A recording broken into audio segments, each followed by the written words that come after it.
Bir adam bu hızıcını bitireldi arzak örtte şöyle öldü depçi.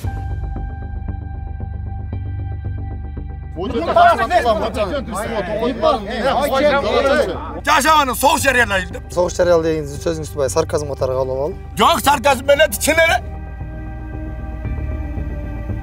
Mına momday sonun turgan tokoydu talqalap momutu örttedi. Maqul türkekçiler ver salalım. Ahvalımız qanday oldu? Ayla ketip kaldı. Taqdırыңарымды төрт кептир калап айланып калды. Акимдер 4 гектар жерге кетип калса эмне болмок эле дейт. Жайытыңар тарып кетмек беле дейт. Кишмес, мал içпейт байке. Мындай пурут казылып кете бере турган болсо, суга суу маселеси таңкыстыкка айланат. Bu yerden ekiyor bir katıptır. Biz bunu kıynazak takastırım, var yürü kastırım der. Kempirden başka işini alacak bize kempir kaytattı. Mına бүгүнкү тартып атпайсыздар го. Основания барбы, эмнеге тартып атасыңар? Bu şerde 3 gün örttöштү мына. Көлмөлөрдү пайдалануу деп турат. Көлмөлөрдү кантип пайдаланат? Балык чарбага берип пайдаланат. Бирок бул же көлмө Эл туура эле лес костугу туура эмес деген сыяктуу эле элдин баары кабыл алып тургандай. Именно дегенде сиз деген мындай эле. Sen deydi, atыңды алып келип сугарып көр дейт. Эгер атың ошондо суу ичсе, анда каса берели дейт. Суу ичпесе, анда каспай калалы дейт.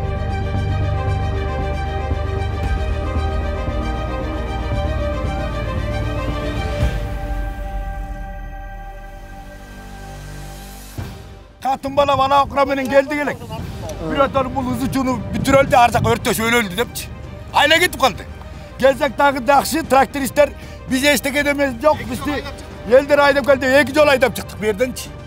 Anam ötkönde hakimde arzak hakim yok bol kaldı. Belki saatten evimi tesis yol beni çeçeni var kıla degen.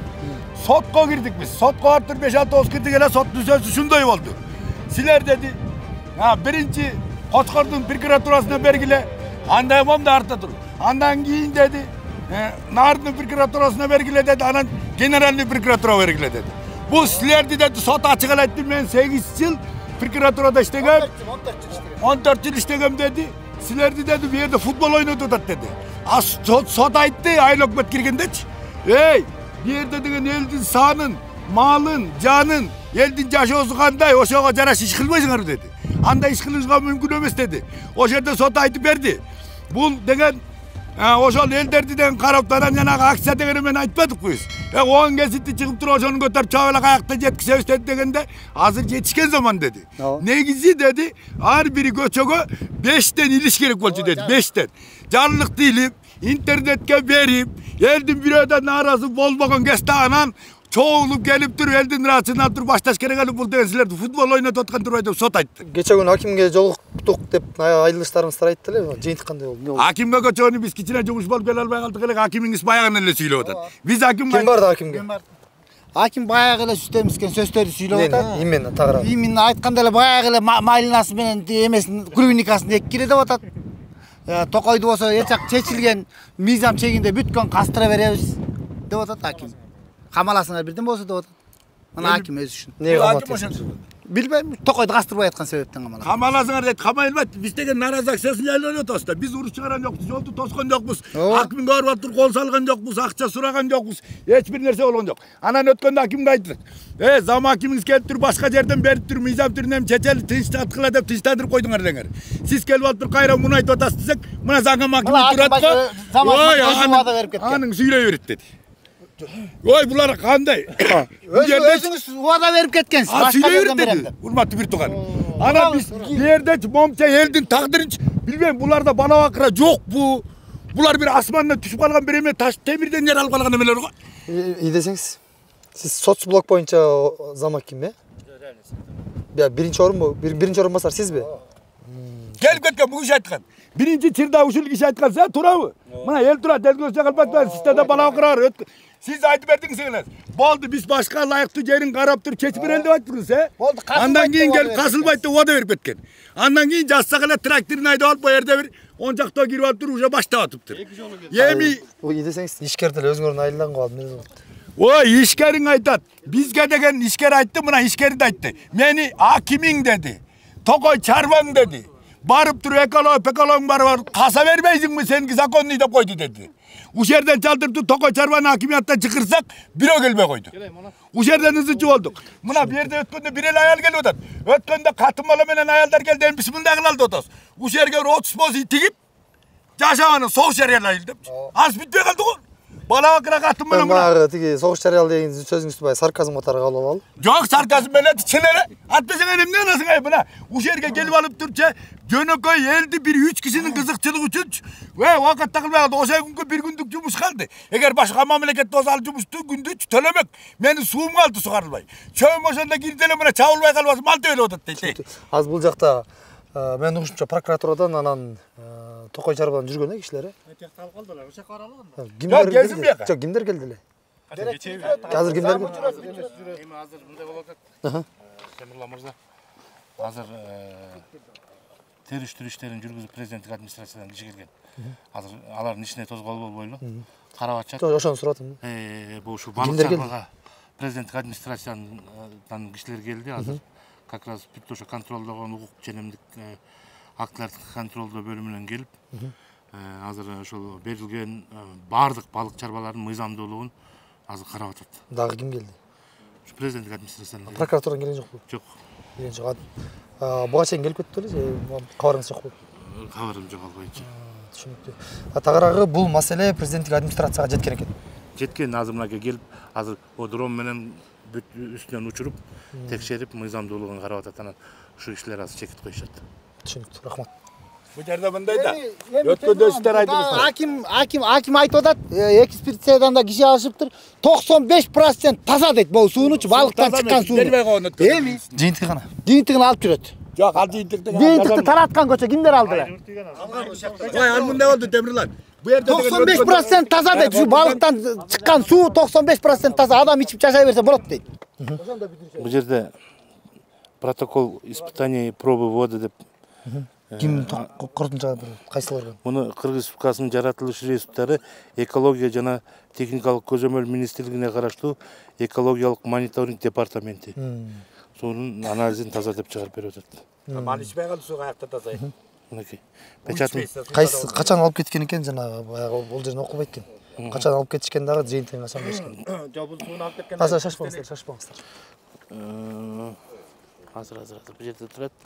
Паспорт на пробу дейт. Так.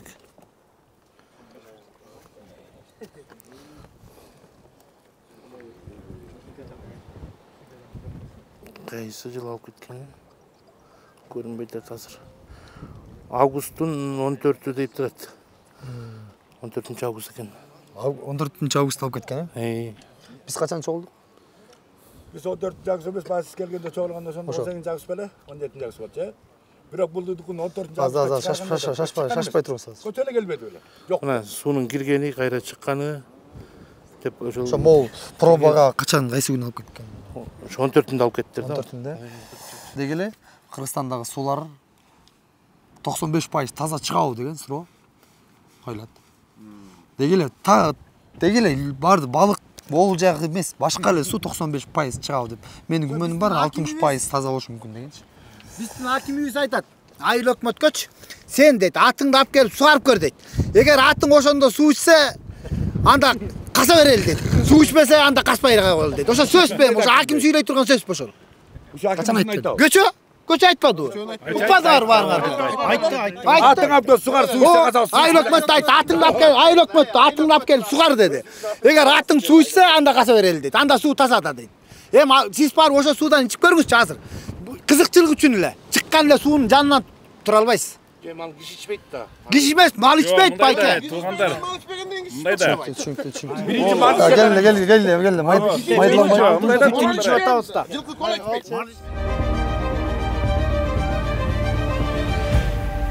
Бизге баягы макулдук кагазбай үчөөнөн алынбады беле. Анан сиздер дагы өзүңүздөр жөөңүздөр келтирип айтпадыңыздар беле өткөн эфирдечи. То что сиздер түшүнбөй калган боюнча алар баягы сиздерге туура эмес мамиле кылганы боюнча деги эле буга сиздер макул эмес боюнчачы.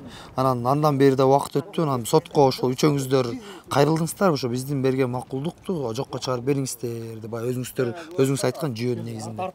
Мен арыз жазып ошо ден соолугума байланыштуу шаарда жүрдүм да больницада. Анан мен арыз жазып жолдошума таштап кеткем. Жолдошум ушу 5-6 киши болуп барып берген экен. Берсе кабыл албай коюптур, өзүбүз чакырабыз деп сот.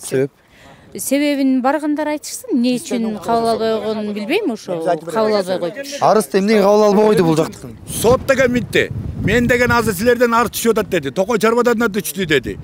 Тияк бияктан түшүп атат. Муну мен алган акым жок деди. Качан бул ишти тергеп, ошонун чымян барын бүтүрүп туруп, анан ошонун бардыгын алып келип туруп, эгер чечилбеген иш болсо анан сот отуруп туруп ошондо жокко чыгарат же баргылат же болбосо кылмышка тартылат деди. Муну мен көрүнгөн эле кагаз таптап туруп эле бере берсе алабыз бербейм деп койду. Кечеки жиналыш бардык. Аким келди, экология боюнча агенттиктер келди, Токой чарба келди анан. Эми эмне дейт эми аким деле 4 гектар жериңер кетип калса эмне болмок эле дейт. Жайытыңар тарып кетмек беле дейт. Видеону көрдүмүн. Көрдүңбү? Ошондой маселени айттык. Суу болсо 95% таза экен деди. Суу болсо коюлуп кетип атат деп биз айттык, шыркырадык. Эми андай ак ишинде тура түшүнгүлөт эми ишкердин баягы кызыкчылыгын корготпойбу? Эми ишкердин кызыкчылыгы болгондо өзү айтты го, ишкердин кызыкчылыгын коргойм. Сен ишкер болсоң, сенин да ишиң немеңди коргойм деди го. Ал эртең эл каяка жаят? Мал. Макул 4 гектар жер берип салалы. Акыбалыбыз кандай болот? Ошону бизге бу президентке жакшырап жеткирип. Акимдин берген суроосун берейинчи. Тагдырыңар 4 гектарга эле байланып калдыбы? 4 гектарга байланып атат бизге. Сөз берейинчи, Жайыт жок. Байланып эле калды. Мындай ачык эле айтайын. Дагы бир жолу кайталайм. Өйдө жаңырда жайыт барбы? Жайыт жок. Кагыраган тала. Кагыраган тала таш. Эчте көнбөйт өспөйт.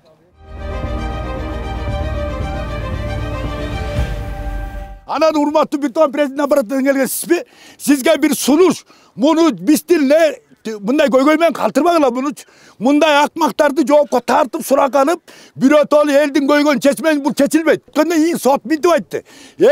Бул жерде айыл башчы менен деди, өкмөт менен деди. Акимден түз укугу бар деди. Элдин санын карап туруп, мына бул кирген, аркы иши кирген, укугу бар эле токтотуп койгонго деди. Аким айтат, мен билбейм ата. Эмне Токой чарба Кыргызстандыкыбы? Бул аким эмнеге келди анда иштебесечи? Бизге элге тынч жашоо керек айланайындар. Бул жерде Куроодо 7-8 балабыз бар. Биздин жайытыбыз жок, мына азыр жайыт жок деди. Кара тоодо 2000 уй келипти, көчөнү кечке кырылса аким айтат, сотко бербейсиңер, өндүрбөйсүңөр дейт. Жанагысы айтат, айыл башчы айтат, бергиле силерге 10 миңден, 10 миңдин кереги жок да. Элге тынчтык жашоо. Анда 10 миң алсаңанда баягы пара кылыш керек анда. Эле болсо кирип көрсүн. Президенттик администрациядан келген агабыздын көзүнчө Токой чарбанын башчысына бир суроо берейинчи, уруксат бизге. Бериңиз.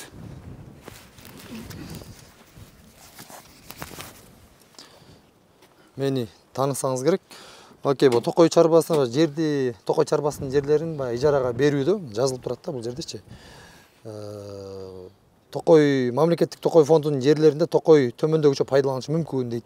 Жер иштетүү, чөп чабуу, мал жайуу, бал челектерди жайгаштыруу жана башка өзүңүз түшүнөсүз. Экинчи даражада Токой ресурстарын даярдоо дейт. Токой ресурстарын даярдоо. Үчүнчүсү Токой ресурстарын кайра өндүрүү дейт.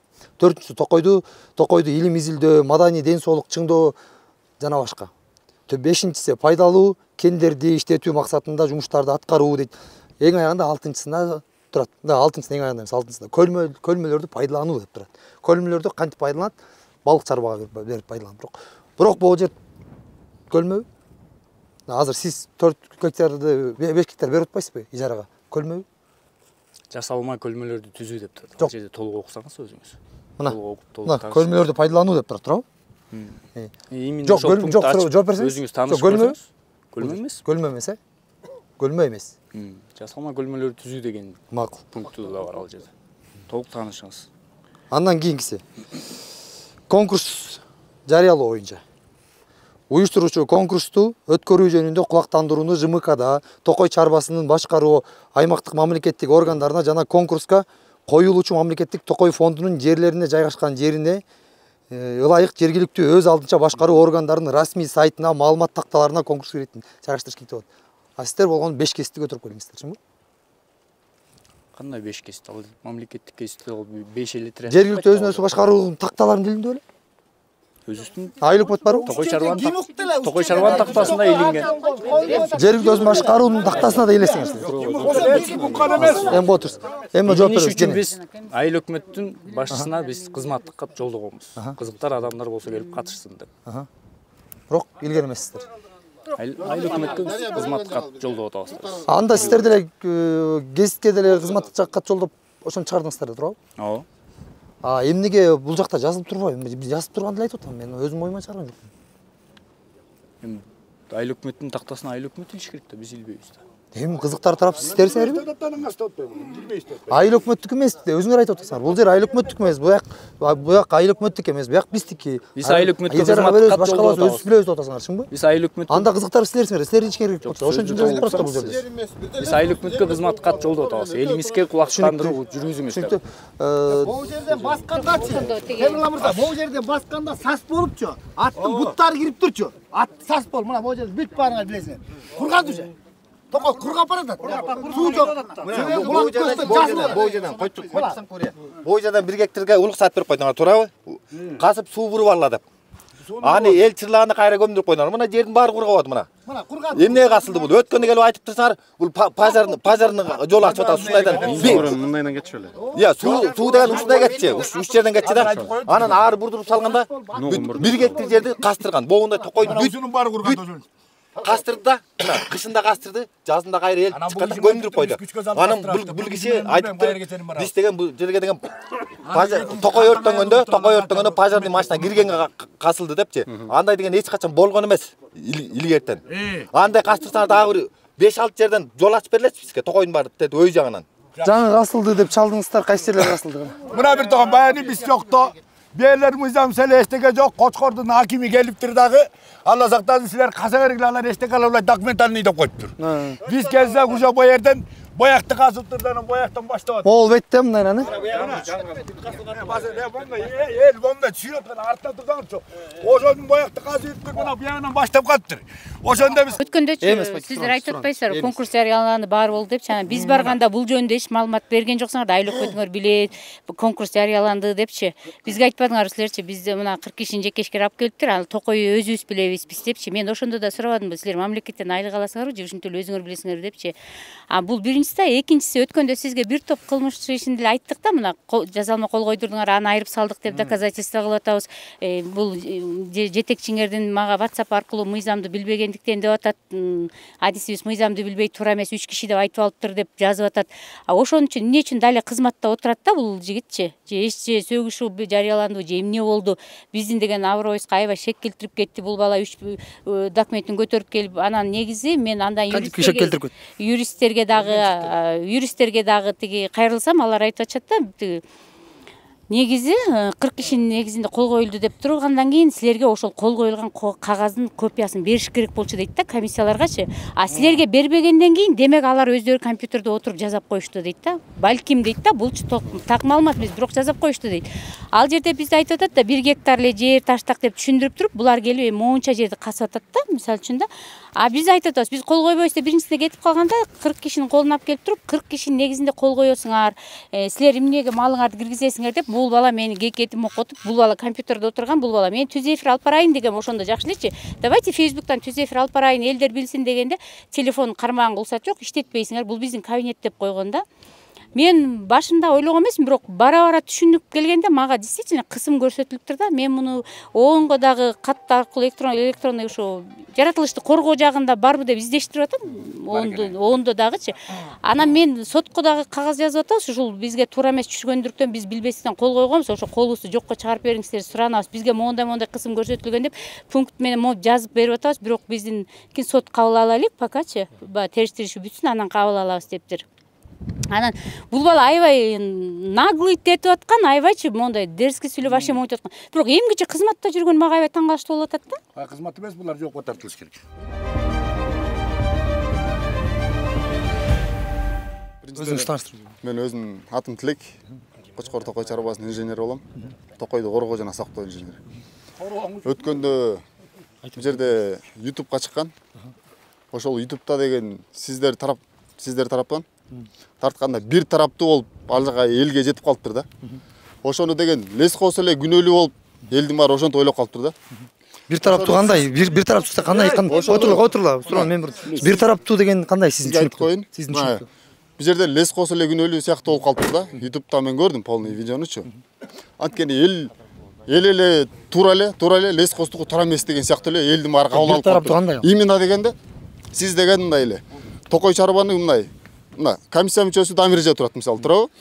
Сиздер өзүңүздөр кол койгонсуздар да туурабы? Же мажбурлап бирөө койдурду эле сиздерди? 40 кишинин негизинде мына 40 киши турат дедиңер. Мен айтып атам, айылда 2 ал деген бирликтин жери эмес да, сиз айтып атасыздар. Өзүңүз койдуңуз беле же бирөө койду эле? Ошону айтсаңыз. Бирөө койгон жок да, силер 40 киши негизинде койдуруп атпайсыңарбы? Жок, мына эл макул экен, эл койдуңуз да туурабы? Кадыровду коймоп келиптир деп. Мен мисалы үчүн койдум деп айта албайм, силер копиясын неге берген жоксуңар? Бериш керек болсуңар.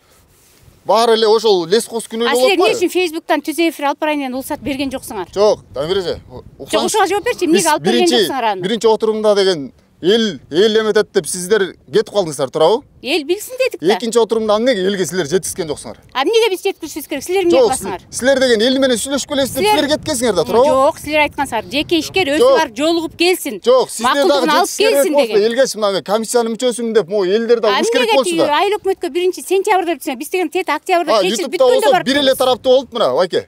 Бир эле тараптуу болуп, Токой чарбасы эле күнөөлүү да, бияка. Мен карап турмун, мен карап турмун. Бир тараптуу мыйзам боюнча кандай болуп билесизби? Азыр кечирсиз.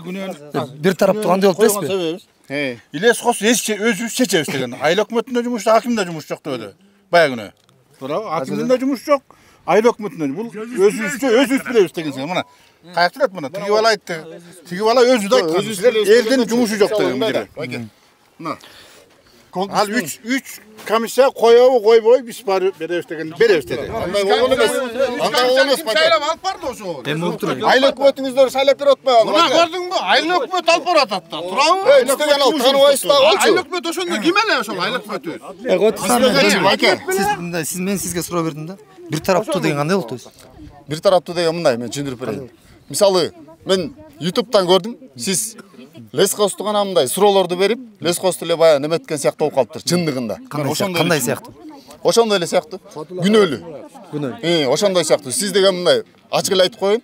Мына жалдама журналист катары эле мен кабыл алдым да YouTube'дан көрүп. Сизди. Чисто эле. Жалдама журналист кандай болот? Жалдама журналист кандай болот? Ошондой эле болот. Кандай болот? Кандай эле, ошондой эле. Кандай болот?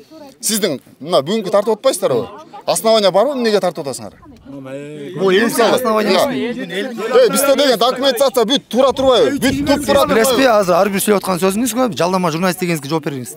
Жок, жооп берем. Жооп берем. Эми карап туруңуз. Аскери деген эки тараптуу кылып жакшы тураш керек болчу. Мындай карап турайын. Бир тараптуу деген кандай болот?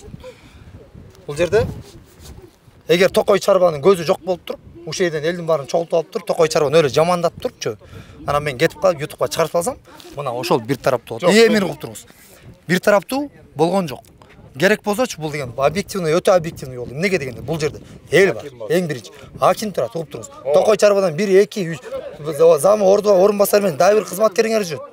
Баары жүрөт. Анан ошол элдин берген соосун баарын силердин жетекчилерге мен берип атам. Анда өздөрү жооп бербейби? Жок, жооп бере элек. Элдин суроосун берип коеюн мен. Аны эмне кылышым керек мен? Комментарийлерди окудуңарбы? Эми ал элдин оозунда элек жок. Мен аны билбейм. Мен жооп бербейм мага. Мына алдыгы жерде мен суроо бердимби? Суроо бердиңиз. Суроо бердим, туурабы? Жооп берип атпаймынбы? Жок, ошондо сиз YouTube'дан көрдүм деп атпайсыңарбы? Суроо бердим. Баарын жооп бердим. Конкретно эле жооп берип атпайбы? Анан эмнеге? Андан башка эмне керек сизге? Жок, просто дегенчи. Элдин дагы деген момундай, мына буларга келип дагы документациясы булар туура сураган жокмун. Мына 3 киши жооп берди. Документациясы туура экен, Кочкор Токой чарбасыныкы да туура экен деген. Туура экен деп эмнеге айтам мен? Элдики туура эмес эле, Жок, мен эмнеге? Эмнеге мен бул элдин документациясы туура эмеске деп мен эмнеге элге айтам? Мен акым да жок айтканга. Мен болгон суроо гана берем.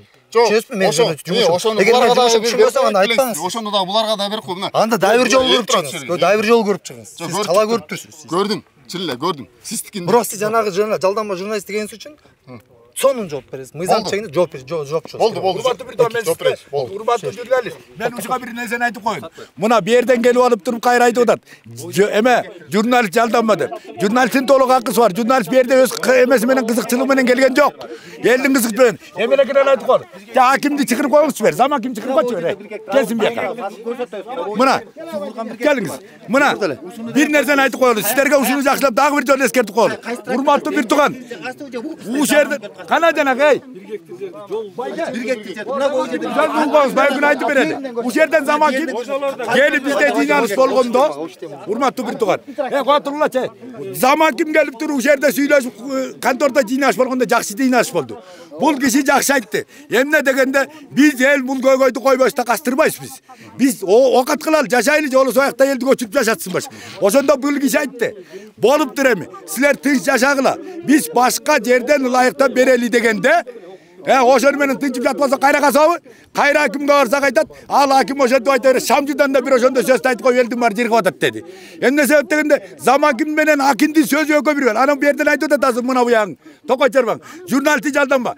Жок, бу жерден деген айтты го. Акцияны жанагы өткөзгөндө деди. Ар бир айылга деди, бир көчөгө 5тен илиш керек эле деди. Ар бир жаран билиш керек эле. Бир кишиден наразы болбош керек эле деди. А бу жерде кол койгон кишилер айтып атат, бизди муктаж абалда койдур десе, жана Токой чарбаң айтып атат, бир мандат болот. Жок, бу жерде деген эл бир мандат болгон жок. Бу жерде мафиялар бир мандат болду. Анткени элдин ушунча элдин көйгөйүн 5-6 киши түгүрүп гана басып турат ушуга чейинчи. Анан эл кандай күйөт да. Өткөндө катын бала менен кемпирлер келди ушул жерге. Ушуну чечип берип койгула. Эми кемпирлер эл чече албаса, аким чечпесе, бул аким жоопко тартылып кетсин. Бу жердеги могу эмеңди көрүп коңуздар. Биз чогун такыл эми болот. Бул кагазды көтөрүшкөн эмес. Анан башында биз акимчиликте жыйында отурганда да сен айткансың, ооба 40 кишинин жыйынды деп бул жерде уккандар бардыр балкимчи. 40 кишини болгон үчүн коюлган деп турган. Кайра эле. Тиги сөздү айтып атат. 40 кишини менен чакырып Сиздер үчүн 40 киши менен айткансың. 40 кишинин тежеси жок аяктачы. Башында айтып бар. Эй, тежеси жок.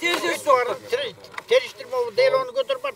Kaysı çıkıyorsundan Мен ушуну 99 сурап да бизден ошол комиссия коюп болсо эле кийин кетпек эмес беле негизи. Ооба. Комиссия барып колгой болсо. Ооба, ооба дегенде. Ошол сурап. Ne istiyorlar?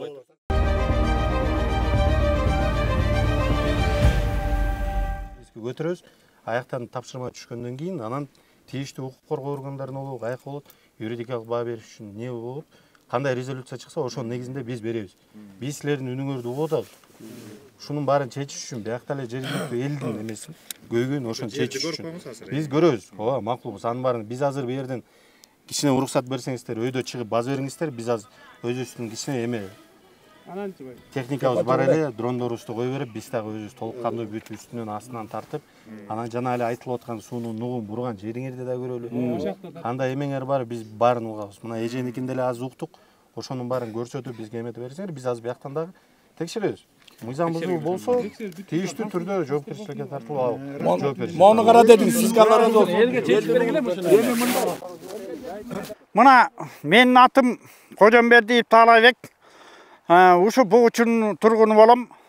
Мына өзүңөр көрдүңүздөр, мына Токойду биринчи жолкусунда ушинтип экскаватор менен момунчалык талкалап, мына момундай сонун турган Токойду талкалап, момунту өрттөдү. Эми 4 гектар деп атат, мунун көлөмүн көргүлө. Көлөмүн. 4 гектар кандай болот? Мына андан да көп экен да биз. 4 гектарса 4 гектар дей бериптирбиз. Мына кандай топурактар талкаланды. Мына көрүңүздөр, жердин кыртышы кетти. Мына бул эмес, мына аркы бети да бар, тигине. Жекеле бул эмес. Мына bunun аркы бети бар. Мына көрүп атасыздар, мына чырканактарды көрүп атасыңар, түп тамыры менен момунтип алып, мына талкалады. Бүт бары. Бу жерде 3 күн өрттөштү мына. 3 күн өрттөштү. Улам тетигинтип, тетигинде куча кылып алып, 3 күн өрттөштү. Муну жоготолу деди да. О, жабыш керек мурункусун. Жөнөкөй жаткан жерде айтыш керек. Ошол мына элдердин көзү турат. Бардык нерсенин бар мына. Момундан канча тетека. Канча өрттөлгөнүн көрүп атасыңар өзүңөр. Мынакей. Экинчи жагын кой дегенде тиягынан касып туруп тигине. Тиягы дагы ошол жака чейин. Жаңы өрттөнгөнгө чейин эл келип эметип калган, кастырбай алып калганбыз да. Мынакей. Hem көріп отырсыздар, бұл қандай тоқой екенін көріп отырсыңдар. Қанша қалыңдықта. Мына борекенен жоғының көрі қанша. Емне деген шырқанақ. Мынакей. Ошо, мына біздің көйгөйіміз ушул. Ошоны жогорку жакка жеткирип, мына момун барын коргоп, элдин кызыкчылыгы эмес, элдин кызыкчылыгын ойлош керек биринчи. Мен Батырбеков Кубанычбек Ашырбекович, ушул айыл Бугуч айылынын тургуну болом. Ушул жерде токойубузду такыр талкалап атат. Ушунча элдин кызыкчылыгын карабай, бир инвестордун кызыкчылыгын карап атат. Токойубузду талкалап такыр өрктөп бүттү. Бул жерде бир кичине 4 кулак суубуз бар. Бул менен чекилдек суу ичет. Буну эгер пурутка жыгып ала турган болсо, чекилдек эли кагыраган кара таш болот, сай болот, жок болот. Ошол биздин көйгөйүбүз ушул жердеки маселебизди чечип, тынч жаткан элди жайына коюп берүүңүздү сурайбыз. Мен ушул Бугуч айылынын тургуну болом. Атым Качпай Армат. Ушул элдин көйгөйү менен жүрөбүз. Мына богунчу элдин томсортуп коюп, мына богушунча токойду талкалап атат да. Бул эле эмес, тиякта дагы бир 2 гектар жер бар, ушундай болгон жер. Ушун чечип берген өтө суранабыз.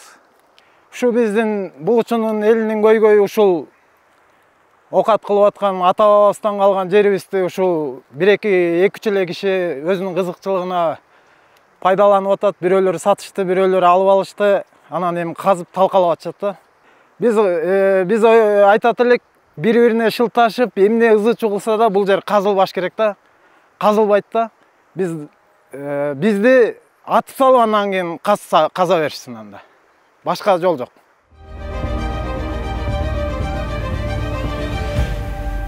Урматтуу Садыр Нуркожоевич, урматтуу Камчыбек Кыдыршаевич, биз кайрылуубуздун себеби ошо Кумдөө айыл өкмөтүнө, Кочкор районуна Кумдөө айыл өкмөтүндө ушу Бугуч айылында ушундай бир 4 гектар жерибизди мынакей бизнесмендин бир кызыкчылыгы үчүн пурутка деп балык багуу максатында деп 4 гектар жерди берип атат. Биз карапайым эл ушу токойго уй коюбузду жайып окат кылып келгенбиз ушу күнгө чейин. Ошол токойубузду мына жайыттан ажыратып, карапайым элди ушинтип бир кыйнап атат. Өзүбүздүн жайыт жерибиз тартыш. Анан экинчи маселебиз бул суу боюнча мынакей өзүңүздөр көрдүңүздөр, мына бу жердин баарын өрттөп талкалап, ушул жердин баарын пурут кылабыз деп атат. Эми бул агып аткан сууну нугун буяка бара турган болсо, мынакей бул суу кышта тагат. Бул суу менен Орто Токой суу сактагычына кышы жайдыбай суу толот ушу менен. Ушу менен Кеңчүй, Сары Өзөн эли суу ичет ушу менен. Бул пурут Кочкор районунда мындай пурут казылып кете бере турган болсо, сугат суу маселеси таңкыстыкка айланат. Жылдан жылга сугат суу маселеси көйгөйгө айланат. Орто Токой суу сактагычында суунун көлөмү азайгандын гана ичинде болот. Ушуну туура көрсөңүздөр, ушул балык маселесин эртерээк бир жолго коюп, зыян келбегенде бир же болсо сеткалык жана көлмөлөрдү уюштурабы, же ошол Орто Токойго окшогон бир бадахранчыларга барып өзлөрүнүн балыктарын багабы, бул агып аткан Кудай берген табияттагы сууну биз нугун эки жакка буруп, мынакей састын баарын кургатып, монтип эрозияга учуратып, монтип талкалап атабыз. Ушуну Садыр Нуркожоевич ишенерибиз эле сиз калдыңыз. Сиз мындан бир чоң маселе болгон Кумтөрдү да калдыңыз. Эл ыраазы дегендей. Эми ушу жайыт тууралуу бир өзүбүздүн бир маселебизди сиз өзүңүз биз дыккат көзөмөлгө алып, бир ушуну чечип бериңиздерди суранабыз.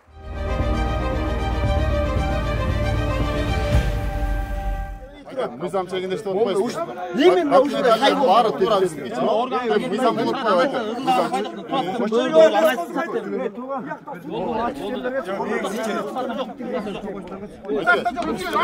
Аракет кылабыз беке. Биз жыл сайын план койлоп бизгечи. Бул жерде баштан мынча бизге токой барын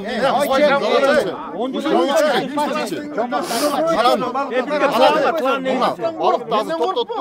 Аны алып токтотту. Вообще ешкімге берілген жоқ. Бір уақыттарда мыйзам келді да, ондай қылға, ондай қылға, ишкерді қолды қылға, ондай қылға. Анан мыйзам чегінде іштеп қойыспайды. Мен барам мені жирмай, бол өкін. Оның кебелмейді бұлан, құрсағаттау. Токой чарбаны бизге вообще кереги жок. Биз өзүбүз эле коргонабыз жерибизди. Токой чарба дегенде мен жойт алам. Эми токой чарба ген, эми трактор кирсе урматтуу бир тагана. Бирелден аппараттан келе айтып коелу. Токой чарбаң болду. Орган ачкандан кийин орган эмне элди да, туурабы? Мамлекет ел менен болот, эки кишинин ушул экөөнүн артында Кезде Кытайга сатып кетпиз. Мамлекет бул элдин кызыкчылыгы менен мамлекет. Элдин жашоосу мамлекет, туурабы аксакал? Элдин кызык, элдин бу жерде мына мал кирсет, бир 2000 сом алып коет. Эл кырыны жуаста булар урчканын учу менен элди мына боору айтыптыр. Өткөндө жалгыз калып калган дете ой жактачы. Мына ушул жакка жалгыз калып калды. Бул элдин жалгыз калып калган, мунуку жакшы эмес. Ошондо айтат, бу жерден экиге бир кайтыптыр. Биз муну Kıynazakta kastıram, var yürü kastıram der. Kempiri al kalp etmez. Başını cegirde odak. Bu zamanı iş kempir özü. Ana bu yerde degen mom geldi kız için hem bunday. Kempirden başka işi alacak bizi kempir kaytattı. Hem bunday bir tane alacak demez. Al işimiz. Hem bunday. Bir yerde Tokay Çarban'ın bir yerde kastırgan estigimiz. Tokay Çarban'ın ekologiyanı. Değil hakimiyatı içine tuğla mamine çoğunca tartmayın. Bize mi narasak çatın pişkek kılalım. Buna 5 aylık götürülgende Dormaganda toyunda götürülüyorsa da dalacaksınız.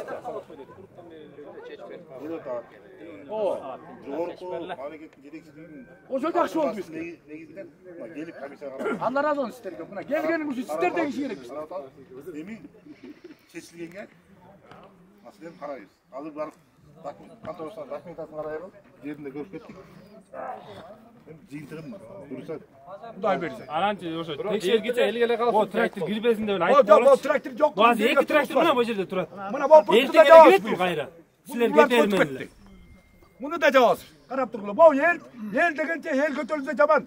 Килейген ажоолор кеткен элди талкалайм атып туруп башкарам деген. А булар мына буларды жоопко тартып бермейин. Акимди жанагы экологияны жоопко тартып туура мамиле кылмай келген. Биз эми Токой эчтигибиз мына булардын арттан чүйөсүн. Ha bu уже Çukur arada bütün. Ya bitti ya bitkanı gene de tekşermez bitişiyor. Bir nerse aytayım.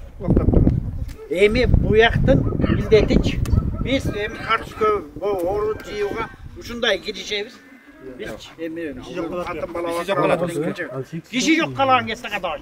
Казалда Анан ошого чейин элдин чечими чечилмейинче эчтеке болмоюнча эми муну каспаганга аракет жасап беребиз. Ошону айтып бериңиз. Айтып бердилер. Териштерүүнү могунча убакыт могуну бүтөт деп айта албайм. Бул эми ар бир деталына бардыгын текшерип чыгат. Аныкы эмес. Ошол инвесторго бирөөс айтып коюңуздар. О чечилмейинче, текшерилмейинче кирбесин. Кирбесин деп.